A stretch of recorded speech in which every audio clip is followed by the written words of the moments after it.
Hello दोस्तों, मेरे channel कौशिकपीडिया में आपका बहुत बहुत स्वागत है। तो ये आपके सामने 2018 का पेपर है। अभी मैंने आपको 2016 का पेपर सोल्व करके अपलोड कर दिया है। तो मैंने एनालाइज किया, जो आपका कल पीपी का पेपर है उसमें भी 2016 से कुछ क्वेश्चन और 2018 से कुछ क्वेश्चन आए थे। तो इसलिए मैंने ये पेपर सोल्व करे आपके लिए, बिल्कुल रिटर्न वर्ग में है सोल्व 2018 का। ये देखो आपके सामने। तो ये आपके सारे क्वेश्चन है इसमें। देखो, पहले पूछा दर्शन क्या है, इसके मुख्य दार्शनिक मतों के नाम लिखे तथा किसी एक मत के शैक्षिक प्रभाव। इसमें स्कूल ऑफ फिलोसफी लिखना है आपको पहले क्वेश्चन में। तो इसमें आपको बताना है आइडियलिज्म, नेचुरलिज्म, ह्यूमनिज्म, जो आपके मानवतावाद, आदर्शवाद, व्यवहारवाद जो कहते हैं, प्रकृतिवाद। फिर किसी एक के शैक्षिक प्रभाव लिखना है। तो ऐसे ही आपके क्वेश्चन है, शिक्षा क्या है, शिक्षा समाज तंत्र में संबंध क्या है, सामाजिक विविधता क्या है। इसमें इसमें आपके जो एसपीपी है, इसमें ऐसे क्वेश्चन आएंगे जो आपको लॉजिकल, आपको खुद सोच के लिखने पड़ेंगे, क्योंकि जिसने सोशलाइजेशन अच्छे से पढ़ा है, सोशोलॉजी अच्छे से पढ़ा है, वही वो कर सकता है। आपका अगर आप बुक से देखो तो आपको डिट्टो इसका आंसर नहीं मिलेगा, क्योंकि आंसर आप अपने अकॉर्डिंग लिखना पड़ेगा। टॉपिक तो आपको मिल जाएगा बुक में, बट प्रॉपर आंसर नहीं मिलेगा इनका, सब सब क्वेश्चनों का। ठीक है, हम स्टार्ट करते हैं पहले क्वेश्चन से।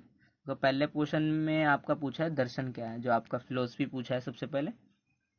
तो दर्शन की बात करते हैं हम, कि दर्शन शब्द दृश्य धातु से बना है। आपको पिछले वीडियो में भी इसका क्वेश्चन आया था, जिसका अर्थ है कि देखना, मतलब विजन की बात करते हैं, अर्थात जिसके द्वारा देखा जाए, जिसके द्वारा सत्य के दर्शन किए जाए, वही दर्शन है। ये आपका मेन पॉइंट हो गया। फिर उसके बाद आप और भी पॉइंट लिख सकते हो, क्योंकि आपका कितने नंबर में पूछा है, 3 नंबर में पूछा गया है आपका। 3 3 फिर 4 नंबर में। दर्शन शब्द की इस व्युत्पत्ति के आधार पर जीवन जगत, देखो जीवन जगत, जगदीश्वर से संबंधित प्रश्नों का सही और सत्य उत्तर प्राप्त करने का प्रयास, ज्ञान ही जिस शाखा में किया जाता है वो दर्शन है। मतलब इन सभी का जिसमें ज्ञान प्रयास किया जाता है उसी को दर्शन कहा जाता है। विशिष्ट रूप से दर्शन का अर्थ उस अमूर्त चिंतन से है जिसके द्वारा परमात्मा, आत्मा, जीव जगत, जन्म मृत्यु आदि की जानकारी की जाती है। मतलब विशिष्ट रूप से हम परमात्मा, आत्मा के बारे में जानते हैं, जन्म मृत्यु के बारे में जानते हैं, अमूर्त चिंतन जो हमारा लॉजिकल थिंकिंग होती है उसके बारे में। फिलोसफी इसी को कहते हैं, जिसे हम लव और विजडम भी कहते हैं, ज्ञान से प्रेम। दर्शन का संबंध मानव जीवन में चिंतन और विचार विमर्श से भी कहा जाता है। देखो, अब मुख्य दार्शनिक मत जिसे स्कूल ऑफ फिलोसफी कहते हैं, इसमें अलग से क्वेश्चन पूछा गया है, मगर हमने ऐसे नहीं पढ़ा, बस हमने दार्शनिक पूछे हैं। जिसे बोलते हैं आदर्शवाद, इसे बोलते हैं प्रयोजनवाद, जो आपका प्रयोग करके बोलता है, बिहेवियरवाद, मानवतावाद, ह्यूमनिज्म, आदर्शवाद आपका आइडियलिज्म, प्रकृतिवाद, नेचुरलिज्म। तो ये आपके 4 मत है, इन्हीं को बोलते हैं स्कूल ऑफ फिलोसफी। फिर किसी एक मत के शैक्षिक प्रभाव पूछा है, तो हमने इसमें आइडियलिज्म के, आदर्शवाद के शैक्षिक प्रभाव और शिक्षा के साथ इनके क्या संबंध है वो बता रखा है। देखो, आदर्शवाद दार्शनिक के मत अनुसार वही शिक्षा सर्वोत्तम है जिसके द्वारा सत्य, शिवम, सुंदरम तथा धर्म के गुणों का रस रसा संवादन करना सिखाया जाता है। मतलब इनको अनुसार में लाना है, इनको सीखना, सत्य, शिवम, सुंदरम का पालन करना आदर्शवाद कहता है शिक्षा के अंदर। उनका मानना है कि संस्कृति गुण ही अंतिम है एवं चरण सत्य है। तब जितना भी हम संस्कृति से सीखते हैं और जो भी चरण, अंतिम चरण है, वो सत्य ही है, सत्य के बिना कुछ नहीं। इसलिए शिक्षा में इन गुणों पर ही विशेष बल दिया जाना चाहिए। आदर्शवाद विचारधारा का शिक्षा के सभी अंगों पर गहरा प्रभाव पड़ता है। देखो, सभी अंगों पर गहरा प्रभाव पड़ेगा, क्योंकि आइडियलिज्म है जो गॉड के मानता है। आदर्शवादियों ने शिक्षा के अन्य अंगों की अपेक्षा उद्देश्यों और लक्ष्यों पर अधिक बल दिया। जो उद्देश्य हमारे और लक्ष्य है उस पर अधिक बल दिया है। इसके अथवा में आप पूछा है शिक्षा का अर्थ। आपको पता है शिक्षा क्या है, जो संस्कृत के पासु से निकला हुआ, जिसका अर्थ है सीखना या सिखाना। संस्कृत शब्द भाषा की शिक्षा, शिक्ष धातु में आ प्रत्यय लगाने से बना है। ये तो शिक्षा हो गया, जिसका अर्थ प्रत्यय क्योंकि पीछे लगता है, तो शिक्ष में आ लगा तो शिक्षा हो गया। सीखना और सिखाना है, जिसका अर्थ, शिक्षा का अर्थ हुआ है सीखने सिखाने की क्रिया से। अब देखो, 2 प्रकार के मैंने आपको बताया था। संकुचित उद्देश्य वो होते हैं जो हम विद्यालय में प्रकार करते हैं। विद्यालय की 4 दीवारी में शिक्षक द्वारा पूर्व निश्चित पाठ्यक्रम के अनुसार प्रदान की जाती है। और व्यापक अर्थ में जो आजीवन चलने वाला, मतलब जीवन में जो भी हम सीखते हैं, वो व्यापक अर्थ में शिक्षा है। व्यक्ति अपने जन्म से लेकर मृत्यु तक जो कुछ सीखता है, अनुभव करता है, वह भी एक शिक्षा है। जो हम सीखने की बात करते हैं, सीखना वो भी है।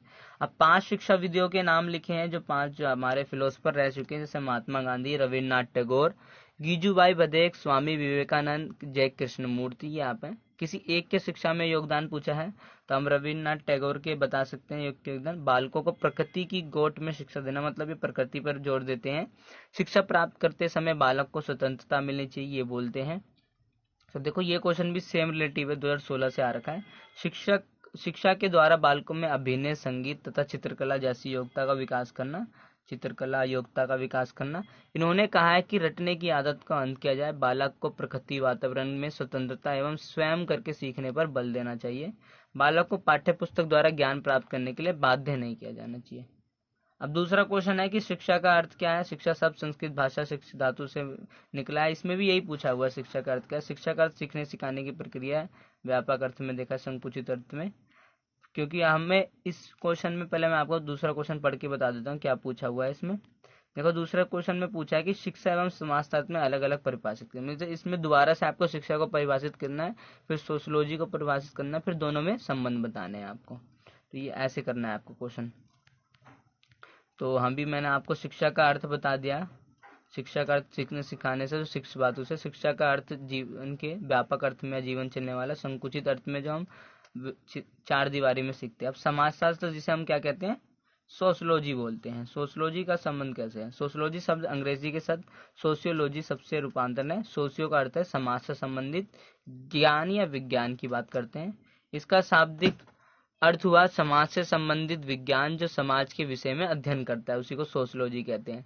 समाजशास्त्र केवल मानव समाज का ही अध्ययन करता है, मतलब मानव जितने भी हैं उनका अध्ययन करते हैं। मैकाइवर कहते हैं कि समाजशास्त्र सामाजिक संबंधों का व्यवस्थित अध्ययन है, जितना भी है मैकाइवर। शिक्षा एवं समाजशास्त्र में संबंध क्या है, रिलेशन क्या है, एडुकेशन एंड सोशियोलॉजी में, ये आपको।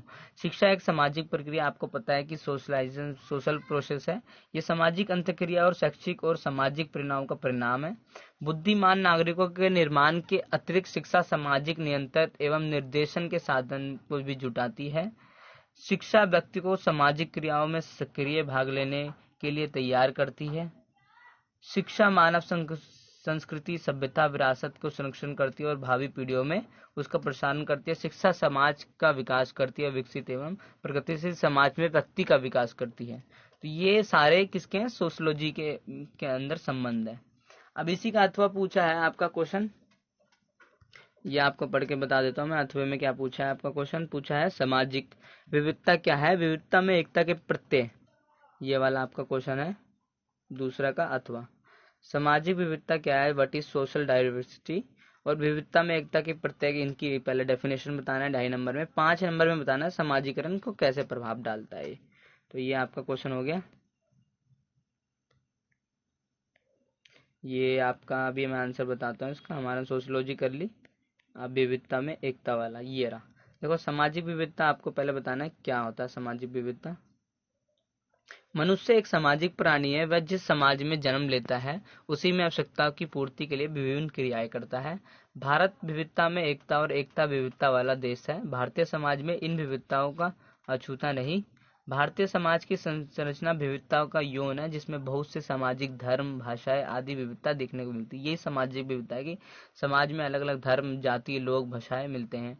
भारतीय समाज उस विशाल समुद्र की तरह है जिसमें बहुत सी नदियां हैं, ऐसे भी कह सकते हैं। अब देखो विविधता में एकता का कंसेप्ट क्या है। विविधता में एकता होना अर्थात अलग अलग होने पर भी एक उदाहरण के तौर पर बाग एक ही होता है परंतु उसमें अनेक फूल होते हैं। तो ये आप उदाहरण डाल सकते हो। विविधता में एकता का प्रत्यय कैसे हम कर सकते हैं, देखो शारीरिक रूप से, सांस्कृतिक रूप से, भाषी, सामाजिक, धार्मिक, राजनीतिक, मनोवैज्ञानिक सभी रूप से हम एक हैं।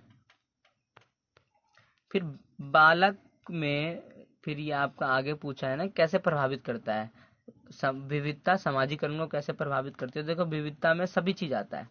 तो देखो बाल्यकालीन परिस्थितियों में जैसे माता पिता से प्यार ना मिलना, माता पिता के बीच करा व संघर्ष, अनुचित दंड, अरुक्षा, ये सब ऐसे प्रभावित करते हैं। सांस्कृतिक परिस्थितियों जैसे धर्म जाति वर्ग आदि संबंधित पूर्व धारणाएं भी विविधता को प्रभावित करती है समाजीकरण में। ये क्या है, विविधता है। और यही सब चीजें समाजीकरण में प्रभावित करती है। धर्म भी विविधता है, जाति भी, और यही समाजीकरण को प्रभावित करती है। तत्कालीन परिस्थितियों में जैसे अन्याय, अपमान, निराशा, ईर्ष्या, कठोरता, ये भी। अन्य परिस्थितियों जैसे शारीरिक हीनता, आत्मविश्वास में कमी, शारीरिक दोष, शिक्षा का अभाव, ये सब प्रभावित करते हैं। तीसरा क्वेश्चन आपका पूछा है तीसरे में आपका पूछा कि इनको डिफाइन करने, ये एक क्वेश्चन आपका आएगा कि दो दो वाले आपको 5 करने हैं, 4 करने हैं, इसमें से 8 का होता है। मतलब किसी निम्नलिखित में किसी 4 पर संक्षिप्त टिप्पणी के लिए, और सब 2.5 नंबर के हैं। तो ये आपको 5 ऑप्शन मिलेंगे, इसमें से आपको क्या करने हैं, 4 करने हैं। तो फिर मैं आपको दिखाता हूँ इनके आंसर क्या क्या है। देखो पहले संस्कृति पूछा है, तो हम संस्कृति को डिफाइन करेंगे कि संस्कृति सबकी उत्पत्ति संस्कृति सबसे हुई है, जिसका अर्थ है कि परिष्कृत करना। मैंने पिछली वीडियो में बताया था।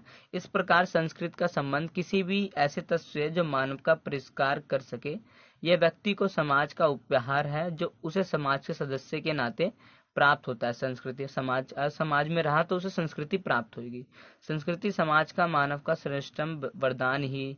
संस्कृति का अर्थ उस सब से होता है जिसे मानव अपने सामाजिक जीवन में सीखता है या समाज से पाता है। कुछ विद्वानों ने संस्कृति का अर्थ नैतिकता, आध्यात्मिकता और बौद्धिक उन्नति की बात की है। मतलब हम संस्कृत या अपने आप पनपती है, ये सीखी जाती है, ऐसे कह सकते हैं हम कि सीखता है, ये समाज में पाता है उसे। दूसरा आपका पूछा है कि इसी में मूल्य के स्रोत क्या है। देखो मूल्य हमें कहाँ कहाँ से मिलते हैं, वैल्यूज धर्म से, फिलोसफी से, साइंस से, सामाजिक रीति रिवाज से, साहित्य से हमें मूल्य प्राप्त होता है। फिर मूल्य के प्रकार कौन से हैं आपका, वैसे तो सामाजिक नैतिक मूल्य है, 2 प्रकार हैं, सामाजिक और नैतिक मूल्य। वैसे बहुत सारे हैं, आध्यात्मिकता मूल्य, सामाजिक, सांस्कृतिक, नैतिक, राजनीतिक, अंतर्राष्ट्रीय मूल्य। अब मिश्रित संस्कृति किसे कहते हैं, जो हम साथ में जो बहुत सारी संस्कृति मिक्स हो जाती है उन्हीं को मिश्रित संस्कृति कहा जाता है। जैसे कि विभिन्न संस्कृतियों का मिश्रण होता है इसमें। भारतीय समाज हमारी एक संस्कृति के अंदर अन्य संस्कृतियों का प्रभाव पड़ता है। उदाहरण, एक घर में इडली, डोसा, समोसा, नूडल्स, रोटी, दाल, साग आदि विभिन्न व्यंजनों का उपयोग किया। तो संस्कृत क्या है, अलग अलग खान पान में। तो अब देखो एक ही घर में हम इतनी चीजें खान पान खाते हैं, तो ये मिश्रित संस्कृति हो गई। फिर इसका महत्व क्या है, नई संस्कृति को जानना, अच्छी बातें अपनाना, सुसंस्कृत होना, एकता की भावना का विकास। अब बहुसंस्कृति किसे कहते हैं, जो मल्टीकल्चरिज्म होता है उसकी बात की है कि बहुसंस्कृति एकता भारत की एक बड़ी विशेषता है।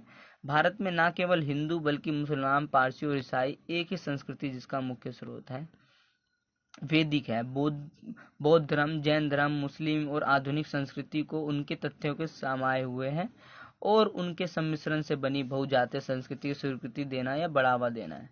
संस्कृति विविधता का समर्थन, और इसके निहितार्थ क्या है कि वास्तविक अस्तित्व का संरक्षण करती है, व्यक्तियों में उपयुक्त करती है, आत्मविश्वास में वृद्धि।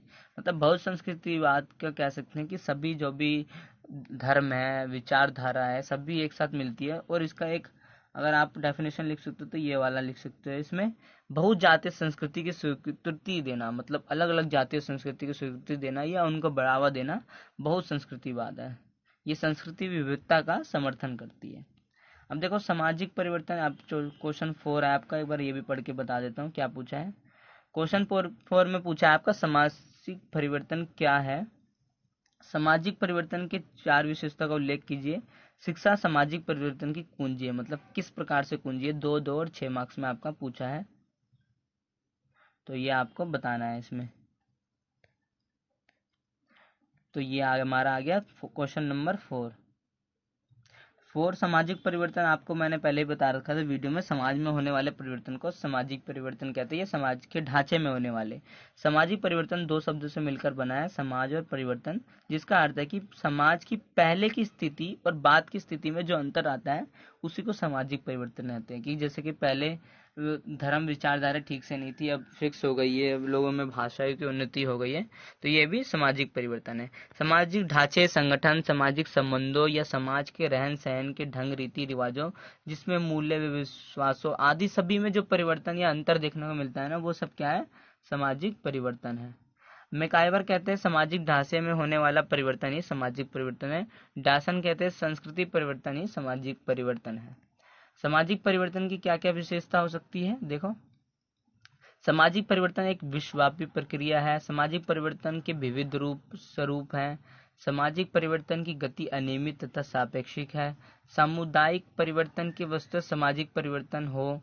सामाजिक परिवर्तन नियोजित भी हो सकता है, मतलब क्या है, विश्वव्यापी प्रक्रिया चलती है, विविध रूप होते हैं, गति इसकी अनियमित होती है, बदलती रहती है, सापेक्षिक होती है। सामाजिक परिवर्तन नियोजित भी हो सकता है कि हम एक योजनाबद्ध तरीके से चलता है, और अनियोजित भी हो सकता है। शिक्षा में सामाजिक परिवर्तन की कुंजी है। मतलब शिक्षा कैसे सामाजिक परिवर्तन को बढ़ावा देती है। शिक्षा समाज के लिए वह साधन है जिसके द्वारा समाज के मनुष्य विचारों, आदर्शों, आदतों और दृष्टिकोण में परिवर्तन, समाज की प्रगति की जाती है। मतलब शिक्षा के द्वारा ही हम सामाजिक परिवर्तन करने में हासिल हो सकते हैं, इसके बिना नहीं कर पाते। शिक्षा समाज के व्यक्तियों को इस योग्य बनाती है कि वह समाज में व्याप्त समस्याओं, कुरीतियों, गलत परंपराओं की प्राप्ति सचेत होकर उसकी आलोचना करते हैं और धीरे धीरे समाज में परिवर्तन होता है। समाज शिक्षा के प्रत्येक पक्ष को प्रभावित करता है, तो ठीक इस प्रकार शिक्षा भी समाज को प्रत्येक पक्ष को प्रभावित करती है, चाहे आर्थिक, राजनीतिक, सांस्कृतिक स्वरूप हो। ये पांचवा क्वेश्चन है आपका मानव अधिकार वाला क्वेश्चन, पहले भी पूछा और हर बार पूछेगा। सार्वभौमिक घोषणा पत्र की चर्चा कीजिए, 1948 के बारे में बताइए, या उसके 30 अधिकार या 5 अधिकार पूछ सकता है। देखो इसमें 5 अधिकार पूछे हैं आपके। जो संयुक्त राष्ट्र संघ मानव अधिकार 1948 10 दिसंबर को लागू हुआ था, इसमें 5 अधिकार बताने हैं। तो आपको जीवन सुरक्षा का अधिकार बता दोगे, कानून के समक्ष समानता का अधिकार, सुरक्षा का अधिकार, न्याय प्राप्त करने का अधिकार, गोपनीयता का अधिकार, घूमने फिरने का, राष्ट्रीयता का अधिकार। तो ये आपके 6-7 अधिकार है। संपत्ति का, गुलामी से मुक्ति रहने का, शरण प्राप्त करने का अधिकार। अब मारिया मोंटेसरी के शैक्षिक दर्शन आपके पूछे हैं, तो आपको लिखना है इसके मारिया मोंटेसरी के शैक्षिक के प्रभाव क्या है। उन्होंने क्या बोला कि शिक्षा कैसी होनी चाहिए। शिक्षा बालक का आंतरिक विकास होना चाहिए। शिक्षा बालक के द्वारा वातावरण की सहायता से बालक को व्यक्तित्व का पूर्ण अनावरण करना चाहिए। मतलब वातावरण को महत्व देना चाहिए, उसका आंतरिक विकास करना चाहिए। शिक्षा गतात्मक क्रियाशील, जिससे बालक की जीवन गतिविधियों से प्रशिक्षित हो सके, क्रियाशील होनी चाहिए, बच्चा करके सीख सके।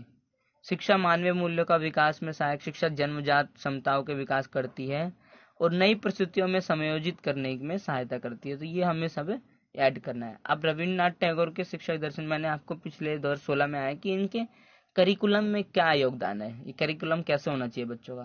तो रविन्द्रनाथ टैगोर कहते हैं कि बालकों को प्रकृति में गोद में शिक्षा देनी चाहिए। ये भी बोलता है प्रकृति, और ये भी मारिया मोंटेसरी।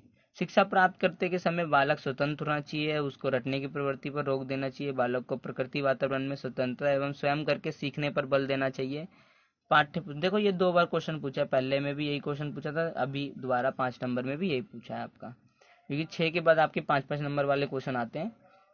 और जो इतने बताया मैंने 10 के अकॉर्डिंग बताया आपको। 7वां है कि एकल अभिभावक व बच्चे का सामाजिकरण। देखो 7वां क्वेश्चन आपके भी ऐसे 4 में आएंगे, इसमें आपको 3 करने हैं।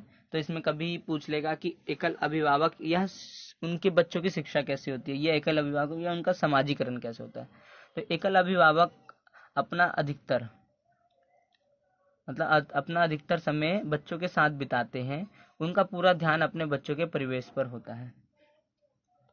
एकल अभिभावक के साथ रहने वाले बच्चे जल्दी समझदार और जिम्मेदार हो पाते हैं और अपनी समस्या को समाधान भी अपने आप खोजते हैं, क्योंकि आप उनके पेरेंट्स तो उतना ध्यान नहीं दे पाएंगे अकेले पेरेंट्स, और ज़्यादा ध्यान भी देते हैं तो बच्चे भी समस्या समाधान खोजने में अपनी भूमिका निभाते हैं।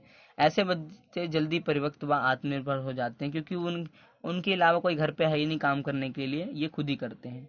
कार्यरत अभिभावक व बच्चे का समझ, मतलब जो कामकाजी लोग हैं वो कैसे। कामकाजी माता पिता से अभिप्राय है कि जिस परिवार में माँ बाप दोनों कामकाजी होते हैं, अर्थात घर के बाहर के कामों को जिम्मेदारी उठाते हैं।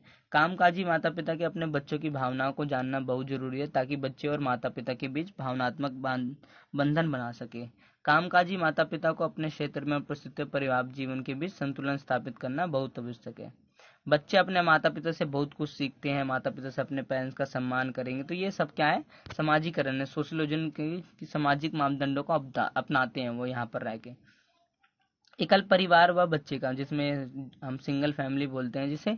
एकल परिवार उसे कहते हैं जिसमें माता पिता अपने बच्चों के साथ मिलकर एक ही घर में रहते हैं। एकल परिवार में बच्चा अपनी माता पिता के साथ ही अधिक समय व्यतीत करता है, जिसके कारण उसकी समाजीकरण की प्रक्रिया आरंभ हो जाती है। मतलब कि इनके साथ रहा, उसी से जो भी कुछ वो समाज में सीखेगा ना घर पे रह के, वही समाजीकरण की प्रक्रिया हो जाती है।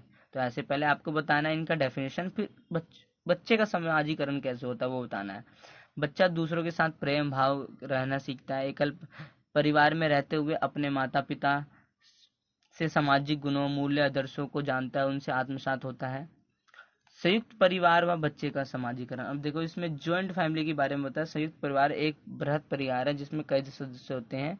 कम से कम 2 या 2 से अधिक प्राथमिक परिवारों का संग्रह होता है, मतलब जो मेन परिवार होते हैं उनका संग्रह। इनमें क्या क्या होता है देखो, ये कैसे पहचान सकते हैं कि ये ज्वाइंट फैमिली, सहनशीलता, सहानुभूतिपूर्ण, कम स्वार्थी, ये सभी गुणों का विकास होता है। बच्चे सीख जाता है कि उसे समाज में किस प्रकार व्यवहार करना है, क्योंकि इतने सारे फैमिली में रहकर, ज्वाइंट फैमिली में, तो बहुत अच्छे से सीखता है वो इन चीज़ों को। बच्चा समाज के साथ सामंजस्य करना भी सीख जाता है। अब आपका क्वेश्चन 8वां पूछा है कि वैल्यूज हमारे लिए क्यों जरूरी, मतलब वैल्यूज का आप स्कूल में कैसे विकसित कर सकते हो, तो ये आपका पूछा है। मैं आपको एक बार क्वेश्चन पढ़ के बता दूं। देखो, इसमें क्वेश्चन है 8वां, बच्चों में स्कूली शिक्षा के द्वारा मूल्य का विकास आप कैसे कर सकते हो, ये वाला क्वेश्चन है। तो ये मूल्य का शिक्षा का मैं बताता हूँ आपको कैसे कर सकते हो।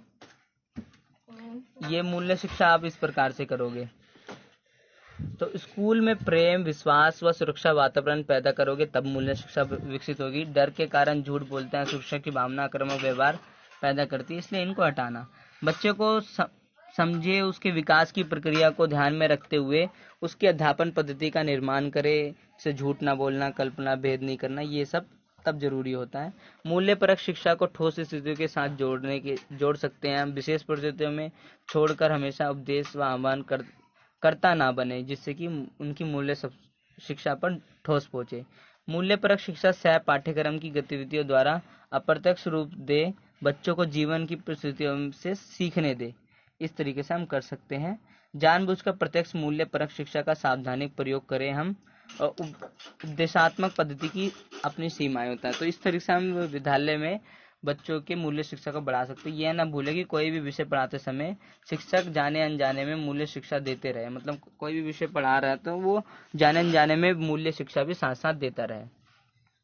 अब आपका क्वेश्चन आया है कि 9वां, सामाजिक परिवर्तन शिक्षा और तकनीकी पर निर्भर है या अध्यात्मवाद पर, या दोनों पर। मतलब कि जो सोशल चेंजेस है या टेक्नोलॉजी पे निर्भर है, या आइडियलिज्म पे। तो ये आपका क्वेश्चन 2016 में भी सेम डिट्टो यही पूछा है, तो ये फिर भी आ सकता है, मैं गारंटी के साथ बोल रहा हूँ ये क्वेश्चन आ सकता है। पहले आप बताओगे सामाजिक परिवर्तन क्या है। समाज एक परिवर्तनशील व्यवस्था है, कुछ ना कुछ यहाँ पर होता रहता है। मैगाइवर कहते हैं कि सामाजिक ढांचे में होने वाला परिवर्तन ही सामाजिक परिवर्तन है, पहले की स्थिति में बदलाव आना ही सामाजिक परिवर्तन है। देखो, ये दोनों निर्भर करते हैं। कैसे, मैंने आपको बताया था कि सामाजिक परिवर्तन में तकनीकी कैसे निर्भर करेगी। देखो, तकनीकी का मतलब जानना होता है कि कुछ भी आविष्कार करना, और एक भी चीज आविष्कार हुई तो आविष्कार के द्वारा श्रम, लोग आविष्कार हुआ उसमें लोग काम करने वाले बनेंगे, फिर नए नए नगरों का विकास होगा, जीवन का स्तर ऊंचा उठेगा, बेरोजगारी आएगी, आर्थिक संकट फैलेगा, दुर्घटनाएं होगी, सभी चीजें ये तकनीकी पर निर्भर करती है। तो ये सामाजिक परिवर्तन का कारण है। दूसरा कि अध्यात्मवाद, जो आपका आइडियलिज्म, धर्म कैसे प्रभाव करता है, क्योंकि धर्म भी सामाजिक परिवर्तन का महत्वपूर्ण कारक है। समाज और मनुष्य सदैव धर्म का ही शक्तिशाली नियंत्रण होता है। समाज में किसका? मनुष्य और धर्म का। समाज, मनुष्य और धार्मिक आंदोलनों ने भारतीय जीवन में बहुत परिवर्तन किए। धर्मनिरपेक्षता का प्रभाव लोगों पर पड़ा। धार्मिक संस्थानों, संस्थान, महात्मा संतों ने, प्रवचनों में भारतवासियों में के विचारों में भारी परिवर्तन किया है, जितने भी धर्म के लोग हैं उन्होंने। अब आपका क्वेश्चन पूछा है कि मानव अधिकार से आप क्या समझते हैं, मानव अधिकार क्यों जरूरी है। तो ये आपका 10वां क्वेश्चन है। मैं आपको एक बार पढ़ के दिखाता हूँ कि मानव अधिकार के लिए शिक्षा क्या है, इस दिशा में क्या संशोधन की गई। देखो, तो पहले आप मानव अधिकार का इसमें वो अर्थ बताओगे कि वह अधिकार जो हर मानव के लिए आवश्यक है। मानव का अधिकार मनुष्य के जीवन, स्वतंत्रता, समानता एवं प्रतिबंध से जुड़े हुए हैं। यह अधिकार भारतीय संविधान के भाग 3 में मूलभूत अधिकारों के नाम से वर्णित किए गए हैं। तो ये मानव अधिकार हो गए। इनकी क्या क्या संस्तुतियां दी गई शिक्षा में, कि ये शिक्षा के थ्रू हमें मानव अधिकारों की जानकारी देना, प्रदान करना कि हर अधिकार क्यों जरूरी है हमारे लिए। तो ये इस तरीके से आप करोगे। तो ये वीडियो आपका ख़त्म होता है। आपको वीडियो पसंद आए तो लाइक, शेयर, कमेंट, सब्सक्राइब जरूर करिए। तो ये मैं आपका क्वेश्चन पेपर 2018 पूरा एंड होता है।